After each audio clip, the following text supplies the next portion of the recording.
दिन ए इलाही गरीब नवाज शहंशाह ए आलम महान बादशाह अकबर की अगवानी में जौनपुर के सूबेदार मुबारक खान ने ज़मीन आसमान एक कर दिया।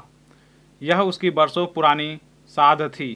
बरसों से वह लगातार बादशाह को जौनपुर आने के लिए न्योते पर न्योते देता चला आ रहा था, मगर बादशाह की जान को बड़े झमेले थे। उस दिन भी बड़ी मुश्किल से उन्हें उधर जाने का मौका मिल पाया था। बादशाह के पास समय बहुत कम था। हाथी की पीठ से उतरकर उन्होंने अभी 2 घड़ी आराम भी ना किया था कि सूबेदार मुबारक खान बादशाह को गोमती के किनारे दूर दूर तक फैले उस लंबे चौड़े मैदान में ले गया जहां मस्जिद बनाने की योजना थी। वहां जाकर उसने बादशाह को मस्जिद का नक्शा दिखाया। इस नक्शे को दिखाने के लिए वह बरसों से बेकरार था। बादशाह ने नक्शे को बड़े ध्यान से देखा। उसे देखकर बादशाह की बाँछें खिल गई। उन्होंने कहा, बेशक नक्शा बहुत खूबसूरत है मुबारक खान। आसमान को चूमने वाली इसकी ऊंची ऊंची मीनारें, निराले गुंबद, खुला तालाब, सब के सब बेमिसाल है। हमारा ख्याल है कि खुदा के लाखों बंदे इसमें बैठकर अल्लाह ताला से दुआ करेंगे और सुकून पाएंगे। जी आलम पनाह, यह खूबसूरत और बेमिसाल मस्जिद दुनिया भर में हुजूर की दीनदारी और गरीब परस्ती का डंका पीट देगी। मुबारक खान ने झुककर अदाब बजाते हुए कहा। अकबर खुश होकर वहाँ से लौटे। अकबर महान थे। वे हमेशा अपनी प्रजा के दुख सुख का ख्याल रखते थे। वे वेश बदलकर प्रजा के अंदरूनी हालात का पता लगाते रहते थे। उस दिन भी वे शाम होते ही वे वेश बदलकर गोमती के किनारे घूमने लगे। घूमते घूमते एक जगह अकबर को किसी औरत के रोने की आवाज़ सुनाई दी। अकबर आवाज़ की ओर चलते हुए गोमती के किनारे नाव के पास आ पहुँचे। उन्होंने देखा कि नाव के पास एक 80-90 साल की काली और छोटे कद की बुढ़िया अपने गठरी थामे पार जाने के लिए खड़ी है और कह रही है, इस अल्लाह के मारे दुष्ट मुंशी को तो देखो, अभी अच्छी तरह के दिन भी नहीं छिपा है कि दफ्तर बंद करके यहाँ से भाग गया है। जब मुंशी ही नहीं है तो मल्लाह यहाँ क्यों ठहरेगा?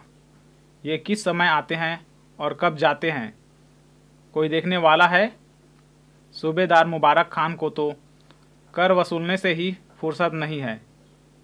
रियाया मरे या जिंदा रहे, इससे उसे क्या?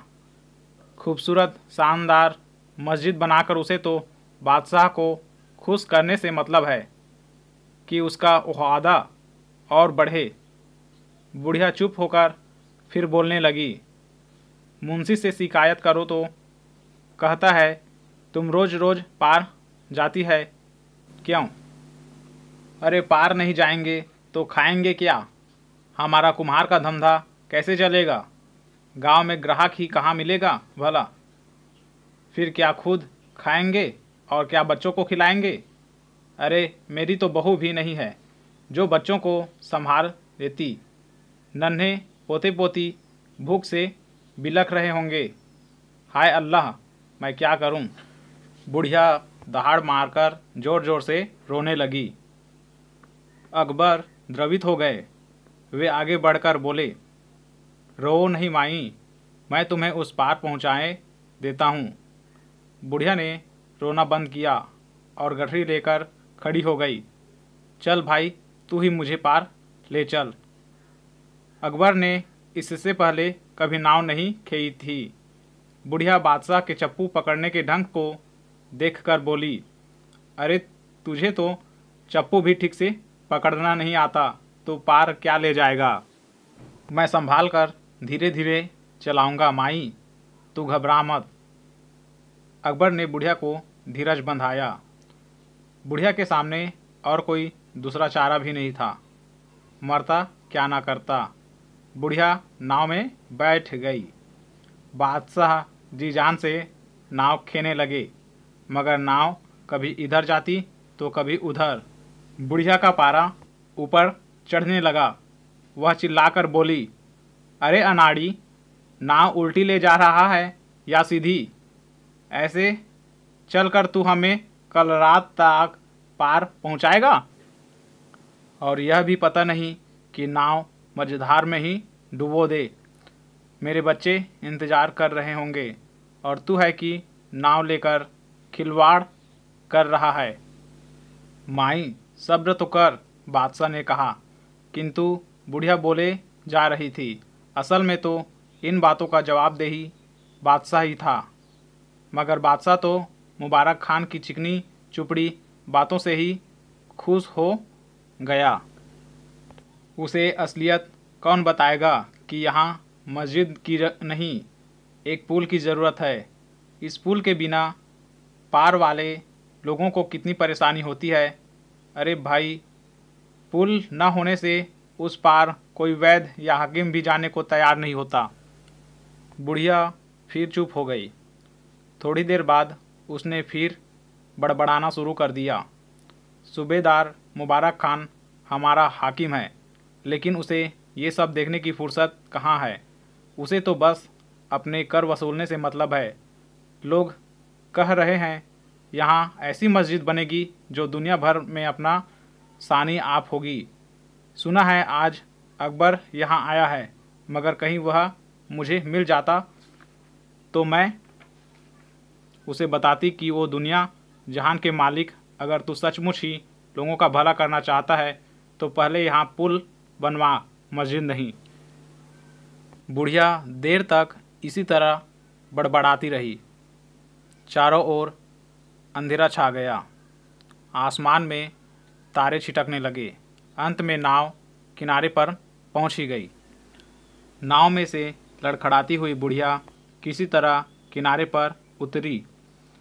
अकबर ने उसे संभालते हुए कहा, चलो माई, अंधेरा हो गया है, कहीं तुम्हें ठोकर न लग जाए। मैं तुम्हें तुम्हारे घर पहुंचा देता हूं। यह कहकर अकबर ने बुढ़िया को उसकी गठरी समेत गोदी में उठा लिया। बुढ़िया घर पहुंची। उसके घर में कोहराम मचा था। बच्चे बिलख बिलख कर रो रहे थे।